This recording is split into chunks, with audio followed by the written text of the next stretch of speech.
मोदी और चुनाव आयोग ने वोट चोरी कर बिहार में एनडीए को 200 पार पहुंचाया है। आज मैं आपके सामने एक एक कर 8 ऐसे सबूत और तथ्य रखूंगी जिन्हें देखकर आप भी कहेंगे चुनाव आयोग और मोदी ने मिलकर बिहार में जमकर वोट चोरी की है। पहला सबूत, बिहार में नरेंद्र मोदी अमित शाह के इशारे पर चुनाव आयोग ने एसआईआर कर 69 लाख वोट काट दिए। जिन लोगों के वोट काटे गए वे विपक्ष के वोटर थे जिन्हें टारगेट कर लिस्ट से बाहर किया गया। ये साफ तौर पर वोट चोरी है।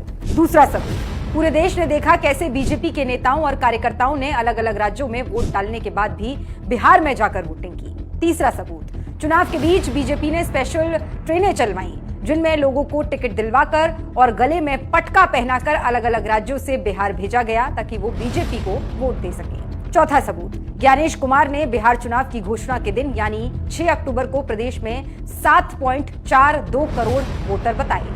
वहीं वोटिंग के बाद यानी 11 नवंबर को वोटरों की संख्या बढ़कर 7.45 करोड़ हो गई। सवाल है, बिहार चुनाव के बीच अचानक से 3 लाख वोटर कैसे बढ़े?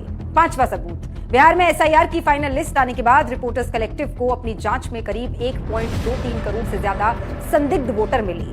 39 विधानसभा सीटों पर संदिग्ध वोटों की संख्या 3.76 लाख थी और इसमें से करीब 1.88 लाख नाम ऐसे हैं जो लिस्ट में 2 बार दर्ज थे।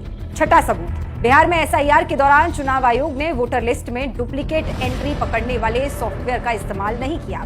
नतीजा ये हुआ कि बिहार की वोटर लिस्ट में करीब 14.35 लाख फर्जी वोटर जुड़ गए। सातवां सबूत, एनडीए की सांसद शांभवी चौधरी ने मतदान किया लेकिन जब वे बाहर निकली तो देखा गया कि उनके दोनों हाथों की उंगली पर स्याही लगी थी। आठवां सबूत, बिहार में आचार संहिता लागू होने के बाद भी मोदी नीतीश सरकार ने महिलाओं को 10,000 रुपए भेजना जारी रखा। खासतौर पर यह किस्तें वोटिंग के दिनों के आसपास भेजी गईं। मगर चुनाव आयोग ने कोई एक्शन नहीं लिया क्योंकि वे खुद इस वोट चोरी की मिली भगत में शामिल है। साफ है, चुनाव आयोग ने मोदी के इशारों पर बिहार का पूरा चुनाव चोरी किया है। बीजेपी के वोट बढ़ाए गए, महागठबंधन के वोट काटे गए। चुनावी लोकतंत्र की धज्जियां उड़ रही हैं, खुलेआम वोट चोरी हो रही है।